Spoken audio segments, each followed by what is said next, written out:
और उनको खत्म होने में या खत्म कराने में फिल्मों को बनाने वालों की सबसे बड़ी भूमिका है।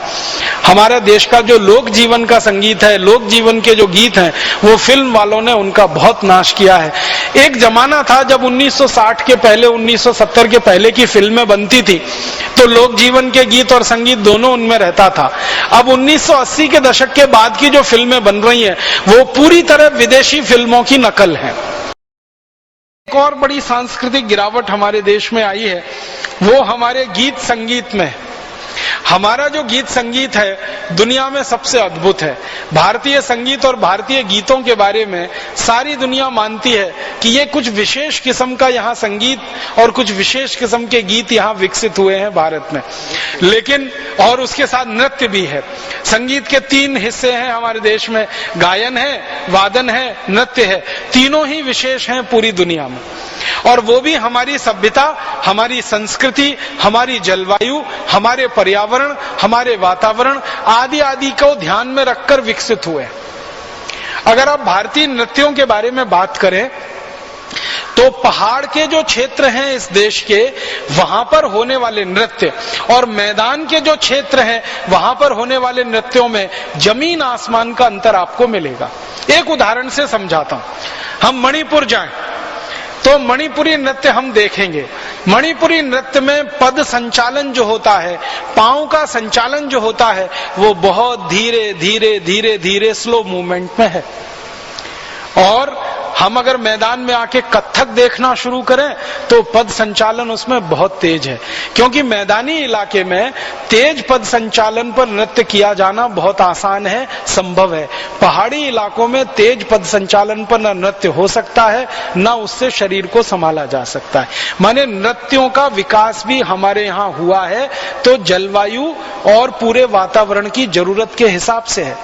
हम हिमाचल प्रदेश का नृत्य देखें, हम जम्मू कश्मीर का नृत्य देखें, हम उत्तराखंड का नृत्य देखें, हम मणिपुर का नृत्य देखें, या नागालैंड का देखें, या मिजोरम का देखें, या त्रिपुरा का देखें, इस पूरे क्षेत्र के नृत्य को आप देखेंगे जो हिमालय से लगा हुआ इलाका है, यहाँ के सभी नृत्यों में एक विशेषता है, पद संचालन बहुत धीमे है, क्योंकि पहाड़ वाले इलाके में होने वाले ये नृत्य हैं जहां पर ऑक्सीजन की पहले ही बहुत कमी होती है, इसलिए नृत्य ज्यादा तेज किए जाएंगे, ऑक्सीजन की और ज्यादा कमी होगी, शरीर के लिए भारी पड़ जाएगा, मुश्किल हो जाएगा। अब हम मैदानी इलाके में आते हैं, उत्तर प्रदेश में आते हैं, मध्य प्रदेश में आते हैं, महाराष्ट्र में आते हैं, तो यहाँ के नृत्यों को देखेंगे तो इन नृत्यों का पद संचालन बहुत तेज है, क्योंकि यहाँ ऑक्सीजन की कोई कमी नहीं है और श्वास को लेने में कोई मुश्किल नहीं है। तो नृत्यों का विकास जरूरत जलवायु के हिसाब से होता है। इसी तरह गीत और संगीत का भी विकास वैसे ही होता है, गायन और वादन का। हमारे पहाड़ के इलाके के जो गीत हैं और जो गाने हैं वो बहुत धीमे गाए जाने वाले हैं, जिनकी लय धीमी है और जिनकी ताल मध्य या मंद है।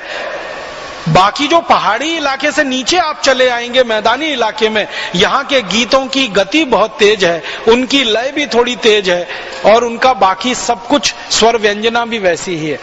तो नृत्य हो, गीत हो, या गायन हो, वादन हो, संगीत हो, ये सब एक खास तरह से विकसित हुआ है इस देश में और हजारों साल की परंपरा में विकसित हुआ है।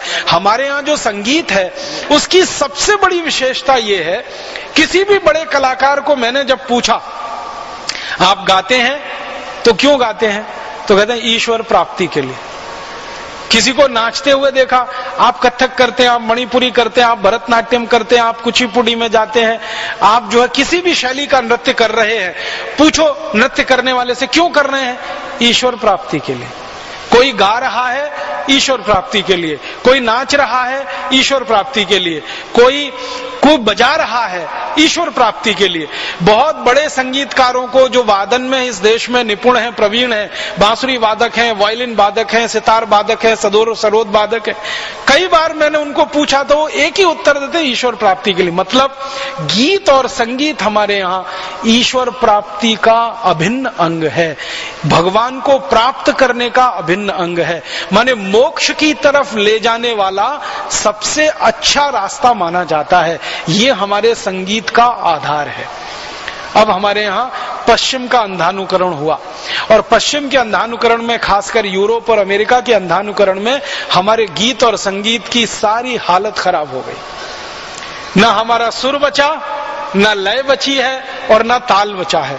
और ऐसे ऐसे गीत हमारे देश में घुस गए जिनको गाना तो छोड़ दीजिए, जिनके शब्दों का उच्चारण करने में शर्म आती है। हमारे देश में ये फिल्में बनाने वाले जो फिल्मकार हैं, भगवान इनका जितनी जल्दी भला करे उतना अच्छा है।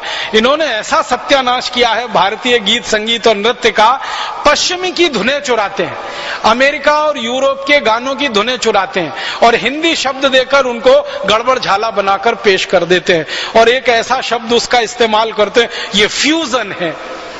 माने पश्चिम के गानों की धुन और भारत के भाषा के शब्द ये जोड़ तोड़ के, अब उसमें ना भारत बचता है ना यूरोप बचता है, वो अधकचरा हो जाता है। ना हम विदेशी हो पाते हैं ना स्वदेशी रह पाते हैं, बीच के हो जाते हैं। इतने रद्दी रद्दी गाने, रैप म्यूजिक, पॉप म्यूजिक, फिर ये फ्यूजन म्यूजिक और ऐसा म्यूजिक जो ना आपके समझ में ना आए ना मेरे समझ में आए, बस कान में लगाए उसको सिर हिलाते रहते, कुछ पता ही नहीं चलता, पल्ले ही नहीं पड़ता। हमारे देश में बड़ी बड़ी दीवानगी है पश्चिम के कलाकारों के प्रति। एक थोड़े दिन पहले अमेरिका का कलाकार स्वर्गवासी हो गया, भगवान उसकी आत्मा को शांति दे, माइकल जैक्सन। अब उसके गाने हिंदुस्तान में लोग सुनते हैं, समझ में नहीं आता क्या गा रहा है। फिर उसका डांस भी देखते हैं, वो भी समझ में नहीं आता क्या कर रहा है। कभी कभी तो लगता है कि सर्कस की एक्सरसाइज उसके डांस से अच्छी है, लेकिन लोग पागल हैं, परेशान हैं, दीवाने हैं। वो संगीत भी समझ में नहीं आता क्योंकि वो उनका संगीत है, उनकी जरूरत के हिसाब से उन्होंने बनाया और विकसित किया है। हमारा संगीत हमको समझ में आएगा, उनको। लेकिन ये अंधानुकरण इतना जबरदस्त है कि जो कम उम्र के युवा हैं ना, 15-16 साल से लेके 20-25 साल के, अगर उनमें से कोई युवा माइकल जैक्सन को देखता और सुनता नहीं है तो वो पिछड़ा माना जाता है, वो 18वीं सेंचुरी का है। और जो अगड़ा माना जाता है 21st सेंचुरी वाला, वो वही है जो माइकल जैक्सन को सुने, देखे और समझे, हालांकि पता कुछ भी न चले उसमें।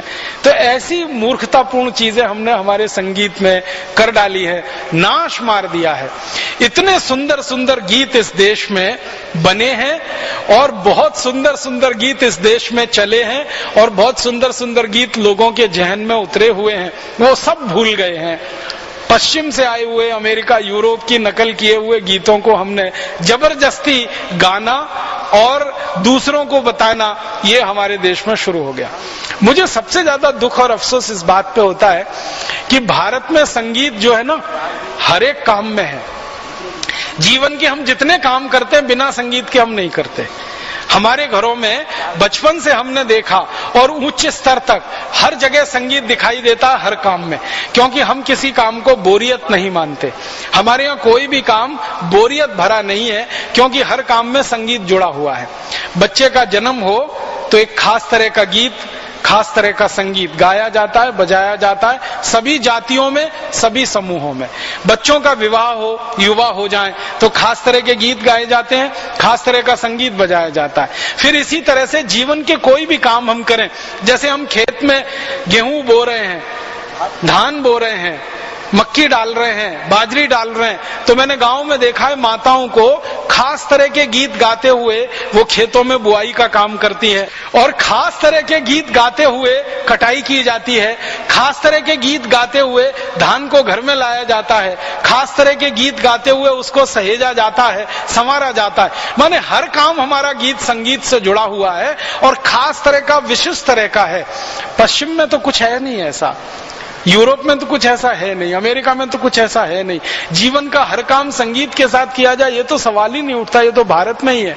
शायद इसलिए है कि भारत में किसी काम में बोरियत नहीं आनी चाहिए, वो काम बोझा नहीं लगना चाहिए, इसलिए गीत संगीत के साथ शुरू किया जाता है और खत्म किया जाता है। मैंने तो, मुझे बचपन का याद है, गांव में एक दूसरे का घर बनाने में एक दूसरे की मदद करने वाले लोग भी खास तरह के गीत और संगीत से ही करते रहते हैं।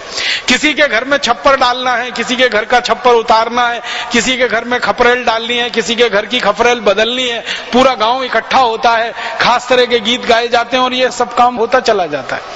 और भारत में ये गीत संगीत जो विकसित हुआ है, इसमें दो हिस्से रहे हैं।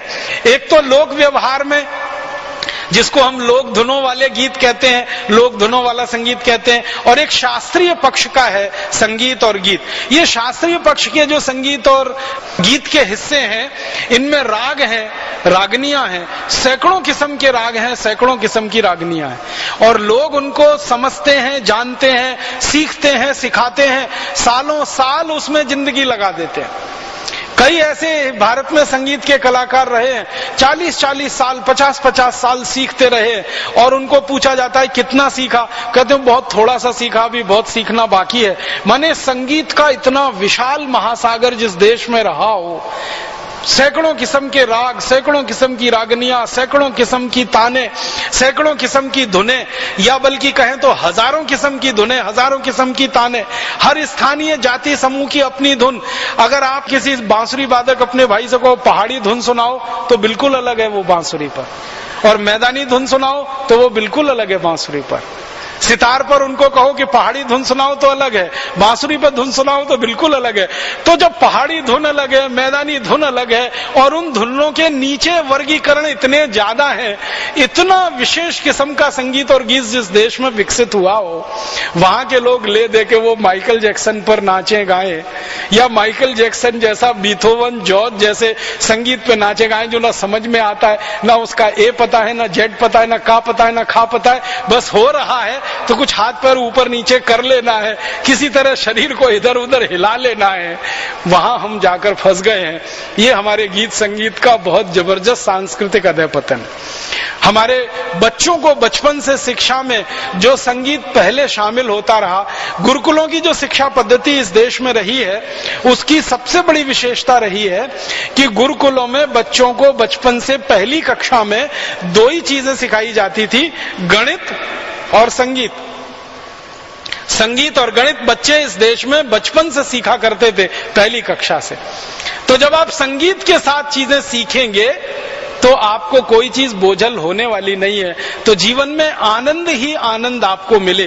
तो भारत में हर काम करते हुए जो आनंद की अनुभूति होती रही है, उसका एक बड़ा आधार रहा है हमारा संगीत, हमारे गीत। लेकिन अब वो धीरे धीरे खत्म हो रहे हैं, और उनको खत्म होने में या खत्म कराने में फिल्मों को बनाने वालों की सबसे बड़ी भूमिका है। हमारे देश का जो लोक जीवन का संगीत है, लोक जीवन के जो गीत हैं, वो फिल्म वालों ने उनका बहुत नाश किया है। एक जमाना था जब 1960 के पहले, 1970 के पहले की फिल्में बनती थी, तो लोक जीवन के गीत और संगीत दोनों उनमें रहता था। अब 1980 के दशक के बाद की जो फिल्में बन रही हैं, वो पूरी तरह विदेशी फिल्मों की नकल है। और अभी तो इतना बुरा हाल है हमारे देश में कि विदेशी फिल्म की पूरी कहानी चुरा लेते हैं, बस हिंदी भाषांतरित करके उसकी फिल्म बना के बाजार में डाल देते हैं। इतना बुरा हाल है।